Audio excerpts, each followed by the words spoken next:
understanding the ethnic and religious commonalities and differences in the state or the region that used to be Yugoslavia can be quite confusing. But I want to do in this video is try to give a primer on it. It's really key to understanding some of the triggers of World War I and to obviously understand the breakup of Yugoslavia, which was quite ugly during the fall of communism in the late 80s and early 90s. So first of all, it's a good idea to just understand where the word Yugoslavia comes from. It's literally referring to the southern Slavic states. So Yugo is referring to southern, and Slavia, we're talking about the Slavic states. When people talk about Slavic languages, they're talking about the languages that are spoken in this region, but also much of Eastern Europe and in what is now Russia. Now, what we have here in blue is we have shaded in where Serbo-Croatian is spoken. Serbo-Croatian, which is the dominant Slavic language in this region. Serbo-Croatian. And there are multiple dialects. Some people will say, oh, it's Croatian or Montenegrin or Serbian or whatever it might be. But most linguists say, well, they're pretty close to each other, and you can kind of categorize them as one language, as Serbo-Croatian. And you see that it's now spoken in modern-day Croatia, Bosnia and Herzegovina, Serbia, and Montenegro. And that is kind of the commonality here, the thing that ties together this region. Now, on top of that, the Slovenian language is also a Slavic language that is closely related to Serbo-Croatian. In Macedonia, they also speak a Slavic language. It's closer to Bulgarian, but it has some close ties. It's not completely different than Serbo-Croatian. So you have this linguistic connection throughout this area.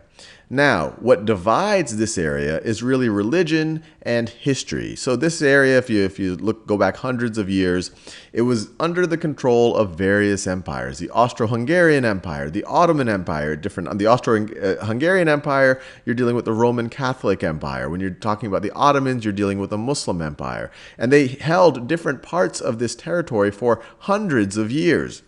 And so what you end up is really a mix of religions, and that often gets tied to people's what they perceive as also their ethnicities. And so what I have here is kind of a breakdown, the religious breakdown of the state, the former state of Yugoslavia. So in this pinkish color right over here, I have the areas that are predominantly Roman Catholic. And I say predominantly because it really is all mixed together. So Slovenia, Croatia, primarily Roman Catholic. If you look at Serbia and Montenegro, primarily Eastern Orthodox.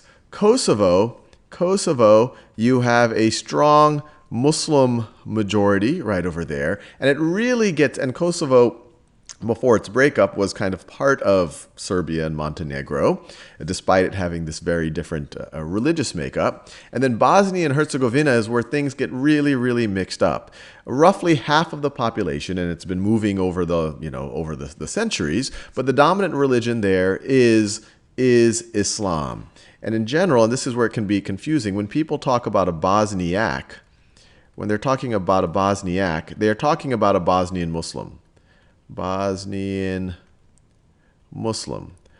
But Bosnia and Herzegovina also has significant fractions of Serbs who are Eastern Orthodox, so that's why I put the brown here as well. It's about a third of the population. And it also has a pretty sizable Roman Catholic population, or we could say Bosnian Croats. So just to be clear here, it can be very confusing even when you hear history of it or when you heard it on the news. I remember in the 90s hearing this on the news and getting very confused.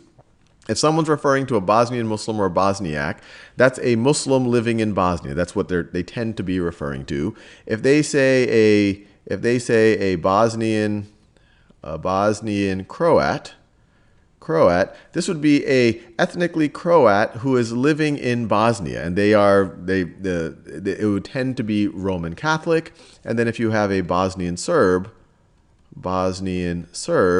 this is someone who ethnically identifies themselves as a Serbian or as a Serb who lives in Bosnia and Herzegovina, but is probably going to be Eastern Orthodox. So you can imagine you have these strong linguistic and even kind of ethnic ties, but at some point, because of the because of the religion and dialect changes, there's also kind of significant amount of differences here, especially when things got ugly as you have the fall of communism. So hopefully this lays the groundwork of the commonalities and the differences here.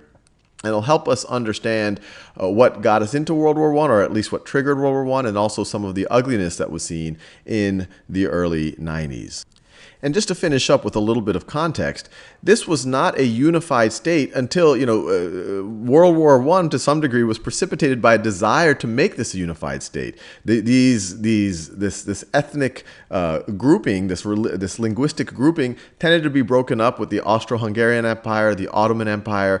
Entering into World War I, you started to have the decline of the Ottoman Empire, which started to allow these people to start to have more energy behind their desire to form a unified state. World War I was essentially the catalyst that allowed the state of Yugoslavia to unify, and in different forms it stayed unified until the fall of communism. And even though it was a socialist state, a communist state during the Cold War, it actually always had a kind of a strange and distant relationship with the Soviet Union. But after the fall of communism, that was kind of holding it together, especially these religious differences, frankly, and these ethnic and religious differences broke it apart.